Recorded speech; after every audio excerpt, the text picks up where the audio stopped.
Hello, how are you? It is Thursday night.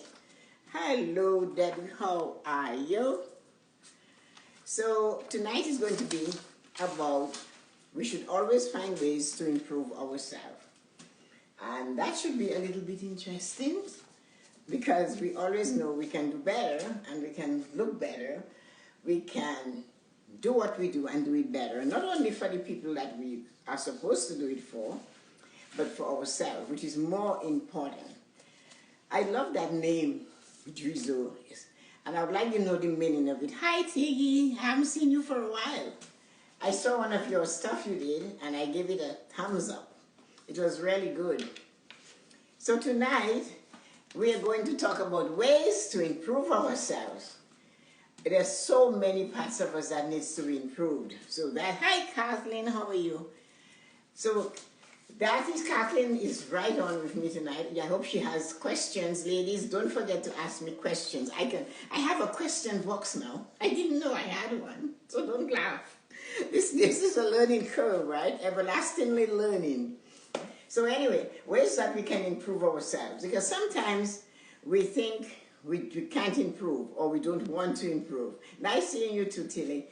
So one of the things we have to do is to always make room for improvement. And how do we improve ourselves? How can we improve ourselves?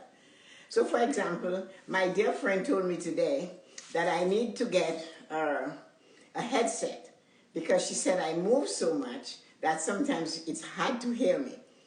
So I decided, of course I will get a headset. Then I remembered I have this big birthday coming up in May, and my son was planning this huge birthday party in Toronto, spending thousands of dollars. I think he said it was almost $50,000. He was going to invite all family and friends, and I guess Kathleen would have to give up her bed for some people. And all my friends here, they were supposed to hijack my phone and go into my contacts and do that. Then COVID decided, no, you're not having a big party. So anyway, he had already had a down payment on. So he was lucky, he signed a COVID contract.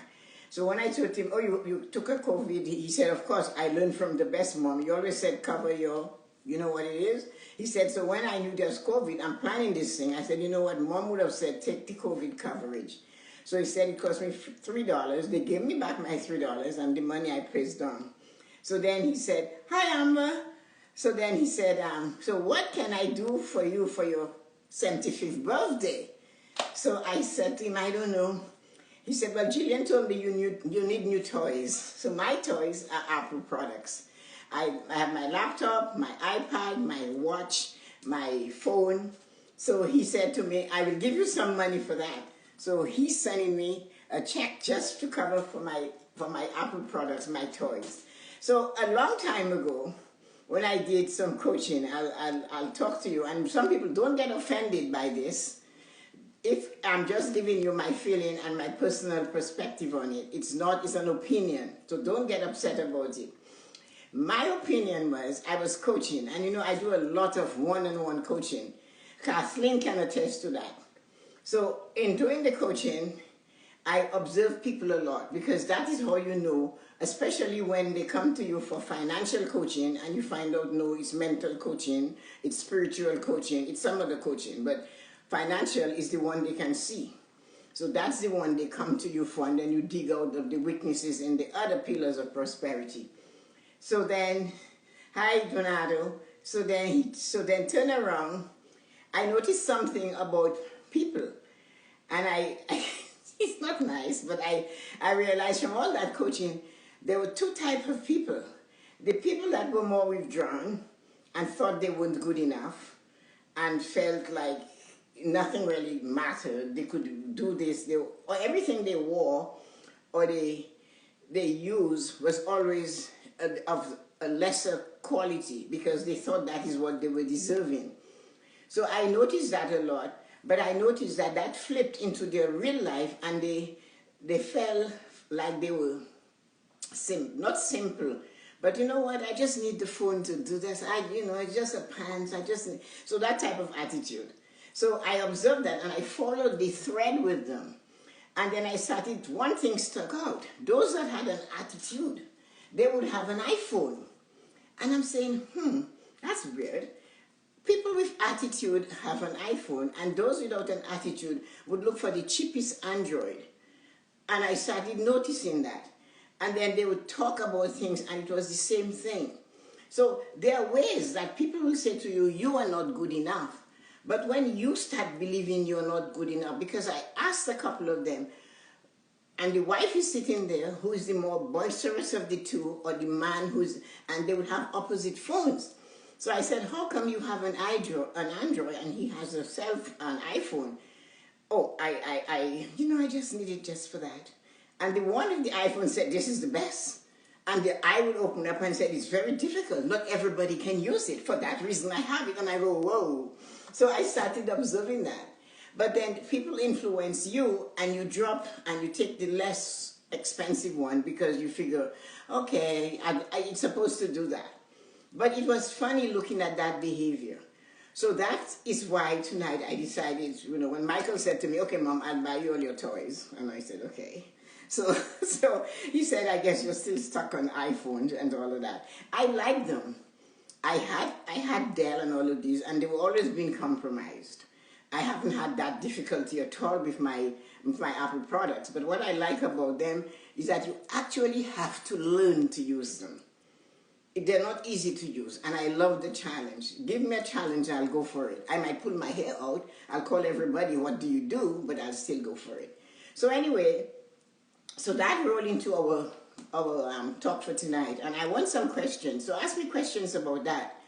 What it is you can do to improve yourself, not to improve something outside of yourself. Not to improve the type of phone you use, not to improve the kind of car you drive, not to improve the house you live in. I'm not talking about that. Is there something you would like to do to improve yourself?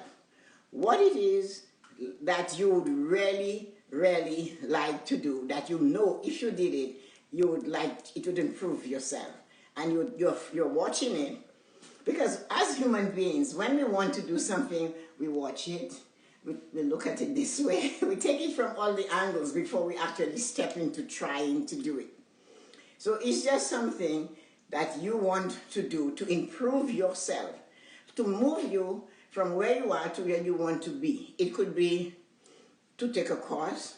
It could be to try to learn. I like raising the bar.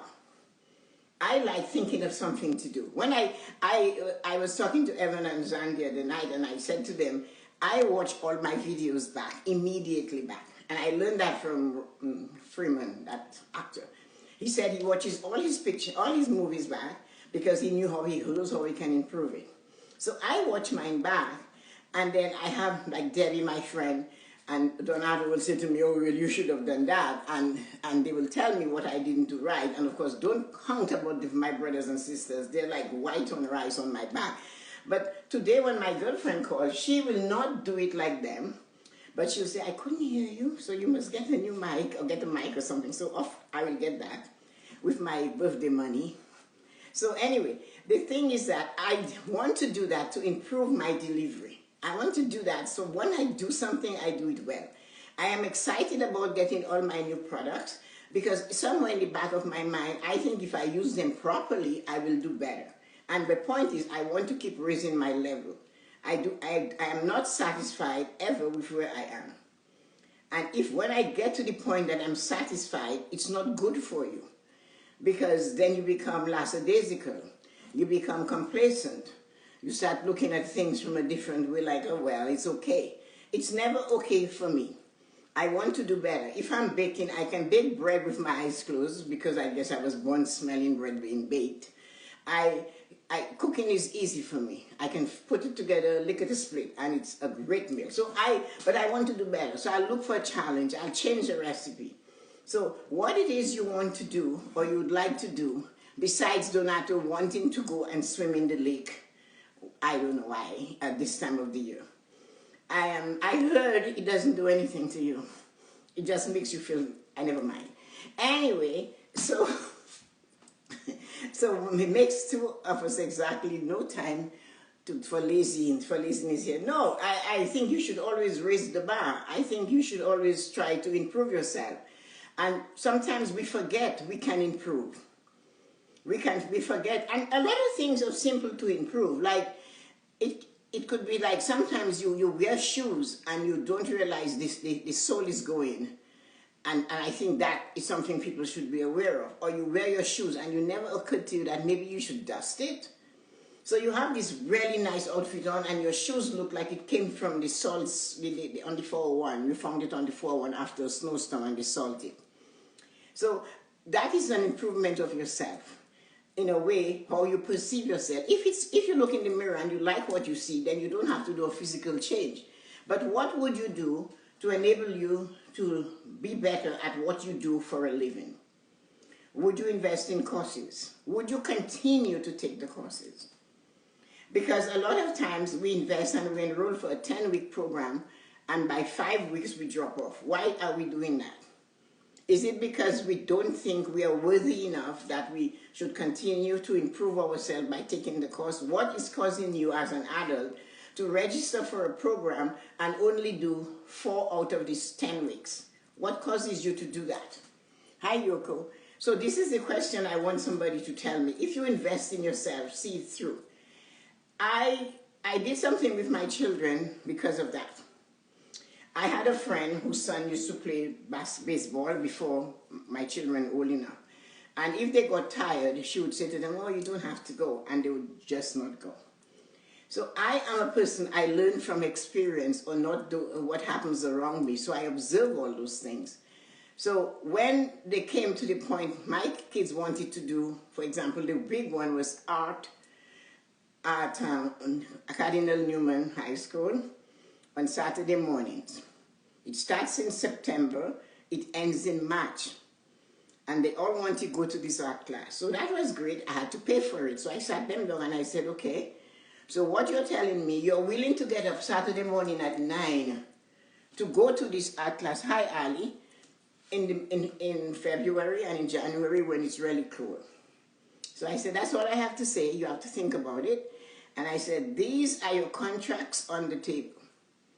So when you sign this contract that you will do those 12 weeks or 14 weeks, I will pay for it. Because I don't care if you can sign your name, do an X. I don't care what you do. Sign it and agree that you will do this. So they did. And they couldn't break it. So they knew once I spent my money for a program, they had to see it through. That didn't mean that they had to continue it forever. But that period that we paid for, you're going to have to do it. So this is one of the things that improving yourself. You have to give people limit. Improve, they wanted to do that at my cost. It was my money, it wasn't theirs. And they had to see it through. So what it is would you do? If you had to do something, would you continue it? How many times have you dropped out of a program? You didn't like it, or you didn't like the teacher, and you stopped going to that course you wanted to take, and you didn't like the delivery. Have you ever done that? So tell me, and tell me what you did, because I am interested in knowing. So improving yourself is a complete basket. It's not just improving yourself for the outside. That is not good enough. So because you can do it on the outside and the inside is falling apart. So what do when you should improve all of you? Improving the inside doesn't necessarily mean the inside of the body. What about the mind, soul, and spirit? What about your thoughts, words, and actions? So your thoughts is what creates your words, which creates your actions. So if we're going to fix things and we're going to improve ourselves, we have to improve how we think. One of the things I practice is everybody I see, I look at them in a way to love them. I look at them to see love in them. And sometimes if they're really, really disturbing, and to me, and I practice this from being at the bank and having to deal with very angry customers through no fault of ours, and I would say to myself silently while I'm walking towards them, the Holy Spirit in me is greeting the Holy Spirit in you. And that gave me more confidence. So one of the things is you look at, you say, I love that person. You don't have to love them as a lover, but you have to send love out to them. Because it's actually better for you that you are using your love to go out there. And you can test it. I'm telling you this works. you will feel lighter, you will feel a lot calmer, and you will feel as if you have done something amazing for yourself.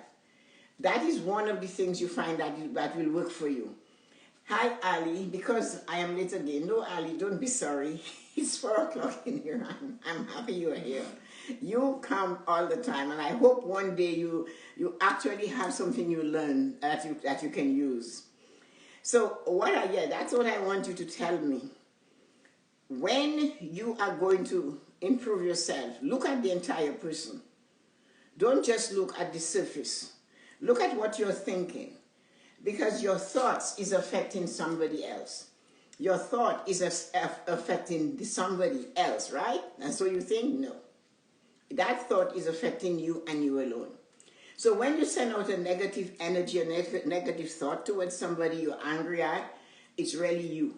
Because it doesn't go to them. It stays with you. What we contemplate, that is what we become. What we think is what we receive. Nobody else gets it. If you think small, you will get small. If you think you're only deserving of this crappy phone that is really the lowest on the class, then that's what you're going to get.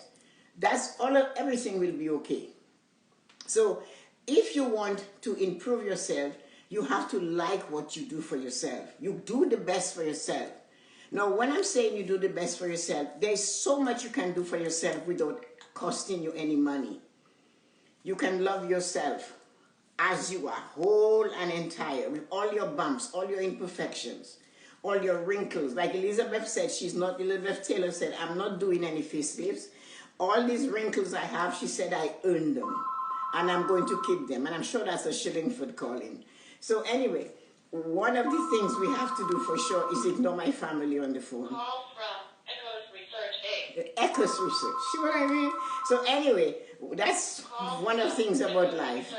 So when you are looking at yourself, you have to make sure the things you look at you want to change are the things you want to change, not something somebody told you to change. You do the things you like. For example, what it is you like. Are you more comfortable with this? That's what you get. If somebody tells you you should do this, you have to ask them, why do you think I will do what you say you want me to do? It's none of their business. So improving yourself should not have a handle attached to somebody else. Improving yourself should not be coming from somebody else's hand. Improving yourself should come straight from you and only from you. And that is what you have to do. You choose. And if it means you have to do it on your own, then you do it on your own. Because you are enough, just as you are. And when you want to polish it, then you take the step in that direction. And do the things you want to do to better yourself. For yourself's sake. Not because somebody says you must go to work Monday to Friday that you go to work. If you want to work only 2 days a week and it's sufficient from you, fine. But no, the consequences of those actions will follow you later. So everything we do has a consequence. Every step we make has a reaction. That is what you have to understand. So everything we do in our life, we have something that follows behind it. Nothing stays straight by itself. If we spin, we might fall. If we walk, we will go forward. If we walk backwards, we'll go backwards. If we go this way. So everything we do is going to cost us something. And you have to know, what is it am I willing to take? What is it am I willing to do with myself? How what I do is going to affect me. If you are responsible for others, they will do that. Yes, I know somebody's talking to him. So one of the things you have to do for sure is make sure you improve yourself for yourself's sake. You don't want to stand on the side. I have a lot of stuff about that. I used to go, when I owned my ceramic studio, I would have Wednesday mornings off, and I went to the schools. And I spent the day or the morning in the classroom of each of my children one week, one at a time, one Wednesday, next Wednesday. And one of the things that I noticed, there were times they would take the kids skating. Some kids didn't have skates. Some kids couldn't skate. And if you live in North America and you have children, you have to have them assimilate in the society in which they are born. The saddest thing to see is a child sitting on the bench and all their friends are skating. They look like the thumb on your hand. So improving you means improving your children. Sometimes we come to this country as immigrants, but we don't give our children the chance to be part of the country that we caused them to be born in. So we are not raising them to save the world, no. You don't raise children for you. You raise children for the world. You never know where your destiny lies. You don't know where your children will be. I have a son, and as soon as he graduated from university, off to America, they grabbed him like they took him from a fish, like a big tuna from the ocean. And then a couple years, he's been there 15 years now, and it doesn't seem like 15 years. It's 15 years. And he never worked one day in Canada, except when he worked at No Frills when he was, he worked at the bank when he was in university. So when he went over there, he had to be equipped to survive in a community like this. I gave him the skills that he needed. I tried. When he had to take his team once to a trip, team building trip in Switzerland, only J&J would do that. And he was there and he had 50, whatever they were, subordinates. And he was yet the only black person there. When they went skating and playing hockey, some people were surprised that being black, he could skate and play hockey. My husband is all pink in the face and glorified and happy and joyful. And I am there crying, and he's telling me, why are you crying? I said, you know what? All those 4 o'clock getting up to go to the hockey arena, to Scarborough Sabres, and go to Midland and Agent Court, and sit in this cold arena with that boy has paid off. I am so happy because he said, well, why, if you're happy, why are you crying? I said, I'm crying because if we hadn't done that, how would he be feeling today? He's the manager of 50 people, and he's sitting on the bench and he cannot skate. Tell me, Brian, how would he feel? And that is only when he got the message. That is one of the things why I tell people, equip your children to succeed. You only have control of them until the age of 18. After that, they're not yours. It's all up to them.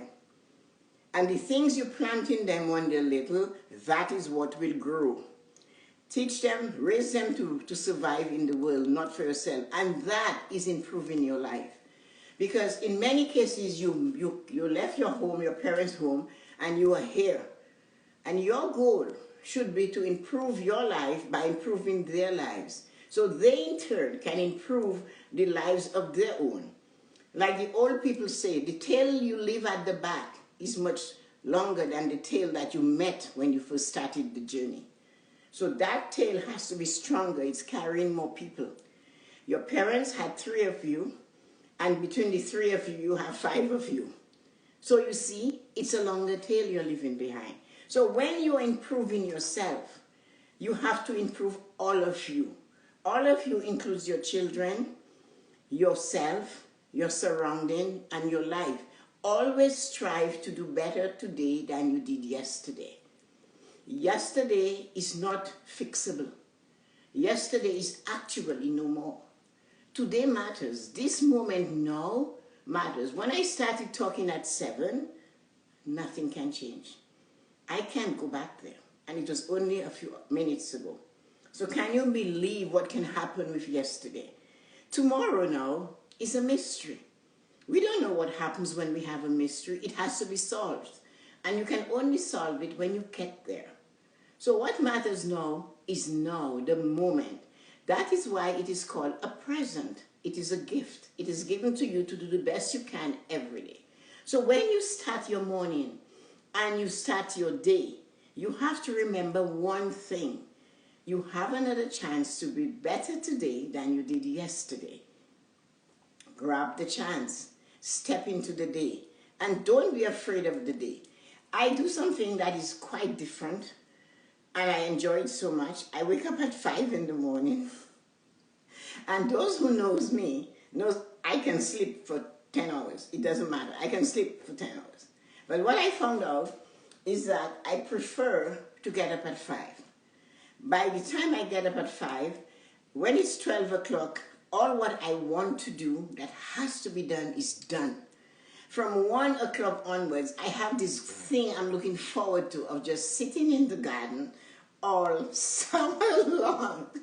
and that is my most favorite place in the whole wide world, is my garden. I have a pergola, and I have already gone out there with the snow and picture what I'm going to do and how I'm going to create in there, what I'm going to think. So that is what you have to do. Live in the present. The things you cried for, you prayed for, you worked for, you begged for. If it is a house, you worked really hard to get. If it's a condo, you worked really hard to get. Whatever it is that you worked hard to get, now that you have it, now is the time to enjoy it. By living in it, enjoying every room in it, making yourself be felt in it, and being grateful every day that you got what you want. Of course, now that you have attained this goal, nothing is stopping you from going a little further, just reaching a little higher. You might want something else. You might want a bigger home. You might want now to create a beautiful garden. There's something. The point is, every day is a day given to do better than you did yesterday. A day given to improve yourself. And that is why I came here tonight to talk to you, to say, I know you are enough. But if you feel you're not enough and you want more, go for it. Because nobody can stop you now. Nobody can tell you you're an adult. Nobody gives you permission to do what you do. And if somebody tells you, you should not do it, like I hear every day. I would be so rich for all these people that told me, why do you do 2 lives? Why do you do this? What else would I do? I would be reading books, which I read a lot of, and I could watch rich people make more money on television and sitting and getting up with all this crankiness in my body. That's what I could be doing. So I could watch, like I say, watch Americans behave badly on TV. But I chose not to do that. I chose to do this. And so many people are telling me, don't do it. That I should stop and relax. And I don't know what, I didn't relax when I was younger. Why am I going to relax when I'm older? So I am asking you to take the opportunity to improve your life in whichever way you want. Because no one will do it for you. And nobody's coming to show you how. You have to choose your way. You have to plan your path. You have to decide where it is I want to go. And when you get on the road and you meet a detour, jump over it. Take a right turn, make a left turn, but get back on the goal that you set for yourself. So this is all we have to offer tonight on making sure you improve yourself. Enough is good enough for you, but if enough is not good enough for you, then do something about it. So have a wonderful and amazing day, and thank you, all of you, for coming. Love your energy. Thank you, Yoko. And improve your life. Don't wait on nobody. No, they're not coming. They cannot come. They have no control. They might want to, but what can they do? They can only talk. They cannot do it for you. You have to do it for yourself. So have a lovely evening, everybody. And thank you for interacting, all of you, and coming to visit.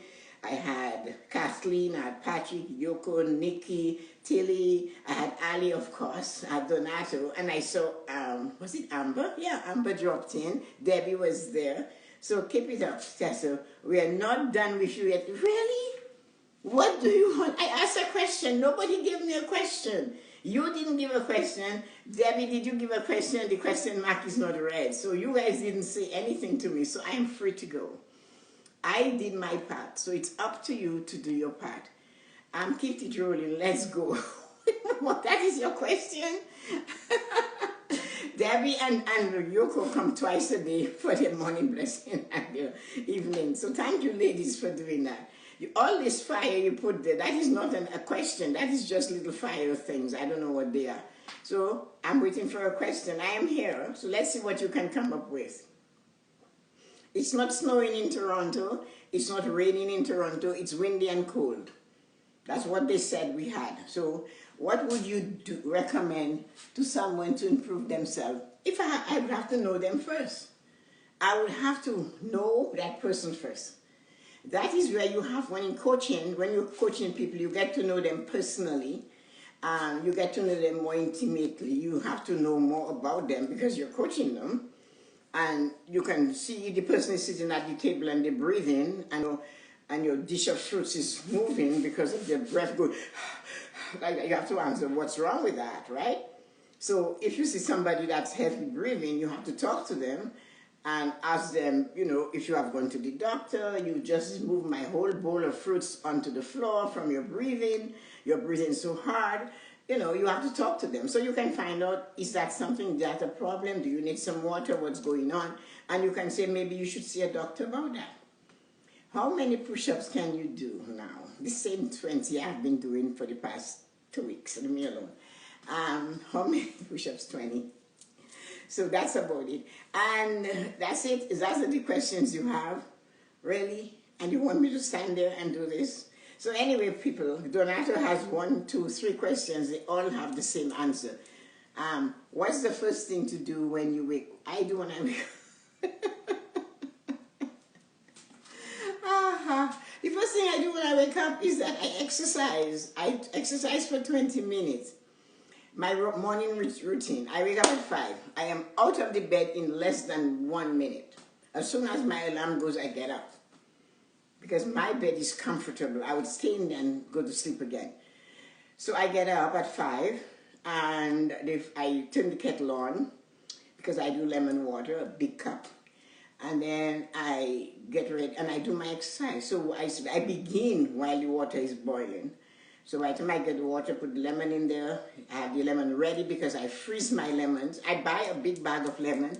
I squeeze them all, put them in ice cube trays, and then I freeze them and I just take one out. I put them in a bag and then I just take one out and put in my water. So I drink that every morning while I'm exercising. It's about 3.5 cups of water. And then after that, I have a cold shower. And then I do my morning rituals, my prayer, meditation, and get dressed and all that thing. So by 7:30, I am ready to do my morning blessings. I prepare everything the night before. So I'm ready to go. So I might send a text to my girlfriend, find out how she's doing, who she's babysitting today. And I send a notification to some of the others so that they know, I sleep for 7 hours every day. On the weekend, I do the same. Who is your favorite adopted child? Oh, God, Jesus. Both of you. Both of you. Both of you. Amen. Amen. Amen. I have 2 adopted children, and they're both here tonight. Nobody is getting me in jail tonight. I am not getting in trouble. So, both of you. Where is the other one? Is he still there or he went to sleep? So, just in case he's not there. It's hard to choose between the 2 of you. You guys are so adorable. I have 2 adopted adult children, and they show up and support me all the time. I remember when I got into an accident, and and I called my adopted son, and he came, and the police officer looked at him, his red hair and his face, and he said to him, "Who are you?" And he goes, "That's my mother." And the officer looked at him like,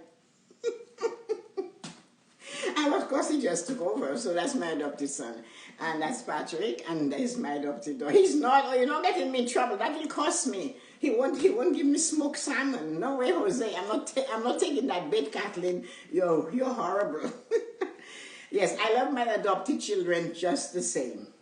So and then I have 3 adopted grandchildren. I have a daughter and 2 little boys. And one of them actually has the same birthday as me. So he's actually a holy terror. So any more questions? Not about my adopted children. I'm not getting involved. Patrick is hiding in the corner and he's going to find out if I say something. No. My lips are sealed. So any more questions, Donato, or is that it? Oh, you're quiet. Oh, thank you. So that's good. Donato is finished. Somebody must have phoned him, so I'm happy he's gone. Because I was going to answer more questions. But Kathleen, thank you for your question. And I will whisper the answer to you guys together one day.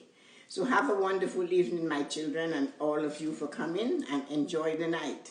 Take care. Love you guys. Bye.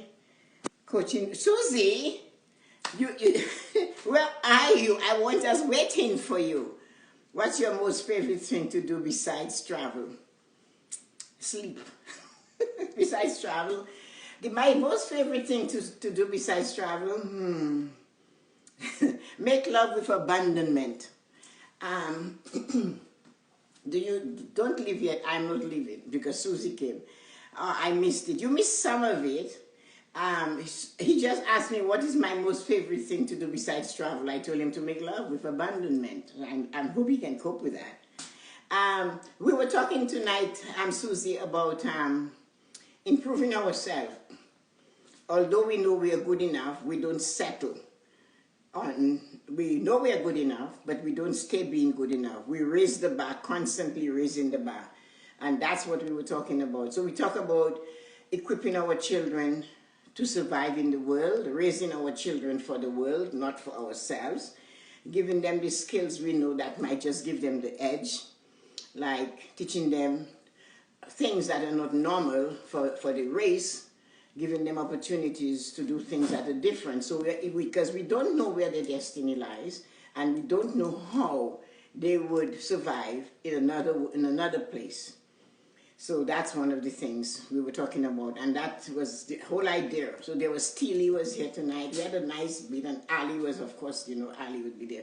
So the whole idea of that was, one of the things we talked about was how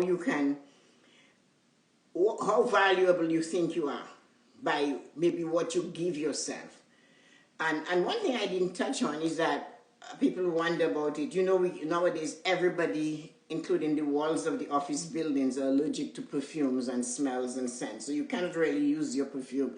So my girlfriend was talking about that, and I said to her, I put perfume on when I go to sleep. I put perfume on when I get up in the morning. I have perfume when I come to do my lives. And she said, why? Who are you putting it on for? And I said, it's my perfume. It was either given to me or I bought it. So I'm using it on me. She was surprised one day. She wanted to go to Mass, and I was going down to Mass at St. Mike's. And I took her, and she saw what I was wearing. She said, oh, this is pretty. I said, yes, I made it yesterday. And she looked at me aghast.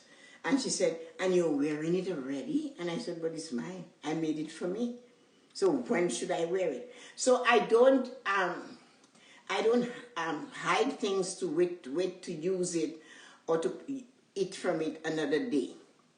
Like I use it when I have it. If I'm having water or drink, I use crystals. I'm not going to save it from my neighbor. When I have it, then I'm not using it. So this is how I think you have to appreciate. If you work, and we talked about a house. If you work to buy a house, then you should enjoy every part of the house. You should make time to enjoy. So these are the type of topics. It's really improving yourself. Is that some people pray and they ask God for gifts. Because blessing is a basket. A gift is something is a gift. 1 to 10 gifts. Talents, 1 to 10, I don't care. Put them all together, you have blessings that you believe it comes from God. So when you get these gifts and talents, if you don't use them, it's the same thing like saying to me, oh Tessa, I bought you this lovely dress and you have never seen you wear it. Don't you like it? You will feel hurt, or you are thinking that I don't like what you gave me. So put yourself and figure God like that. That here I am showing you with these gifts and these talents, and you're not making any use of them. Is that person who could paint, is that person who could design, and they decide not to use their talent to showcase the gifts and the talent that God blessed them with. That is giving back something somebody has given you. So that's how I look at it. So that's why any possession, materially, intellectually, that you receive, I think you should make good use of it. If you can sing, sing until you don't know how to sing no more. If you can dance, dance like you have never danced before. If you can preach like me, then preach. If you can preach like Susie, then preach. If you can push people to do better like Donato, then push. Because that's your gift. That's your talent. And the more you use it, the better you get at it. That I know for sure. So we upgrade ourselves, constantly bringing it up by improving. And I spoke about my son because I told them of what he did, and he was in Switzerland, and he was there with his team, and he manages 50 or direct reports, or 5, and then there are 45 indirect report, but they're still his. And they were skating, and when he sent the picture to show, my husband was all jumping up and down like a frog, and all excited and proud, and I was crying. And he said to me why I was crying, and I told him I was crying because I'm so happy that we took the time to make sure we got up at 4 a.m. to take this boy skating and make him participate in hockey, and he could swim, and he can do all the things that people did anywhere in the world. And today, how would it have felt? He is the head of this group, and he's the only one sitting on the bench, and he's already black. So can you imagine? Everybody there has blue eyes and green hair. I don't know what they have, but I'm just saying that. So I was crying because of that. But my husband, I had to explain it to him and say that if we hadn't gotten up at 4 a.m. and go to hockey with him, go get him to learn to skate, go get him to play lacrosse, go get him to do this and tennis and all of them, today he would be looking stupid. He has the brain, but that one little thing that he couldn't do would be a mark on him forever. So that's why I said, raise your children for the world, not for yourself, because you don't know where their destiny lies. So that was one of my proudest moments. Mission accomplished, woman. That was it. I had a mission. I was not raising statistics. I told them that. I said, I am not raising any statistic in that house. So you are on a speed to succeed. And if you cannot succeed, I don't know what's going to happen to you. You should go find somewhere else to live. So if you come home with 50%, stay on the bus. Don't come to my house. I don't have time for that. I am giving you 100%. You have one job to do 100% of it. So this was what I did. So that's what we were talking about tonight, Susie. Increasing and elevating ourselves and improving on ourselves, making ourselves better than we are for ourselves, not because somebody said we need to fix ourselves. So, you're beaming. I need my sunglasses now. Well, it was an exciting little chatter. I hope you guys enjoyed it. Although I'm not coaching anyone, I want to speak. So, if I have to coach somebody, they will have to come for coaching by themselves. I love expressing my feelings and my opinions to you, and what I did to come where I am today. And that's what matters. Great topic, and I'll go back and watch to catch what I missed. Thank you for the recap. Susie, it was just for you. You know I'm on your side. We are both talkers, and we like to express our opinion. And it's really magical. Some people can take it, and then there are those that just cannot take it. Like Donato said, he needs to put his glasses on. We are shining, and if you cannot stand my shine, put on your shade. I don't know, whatever.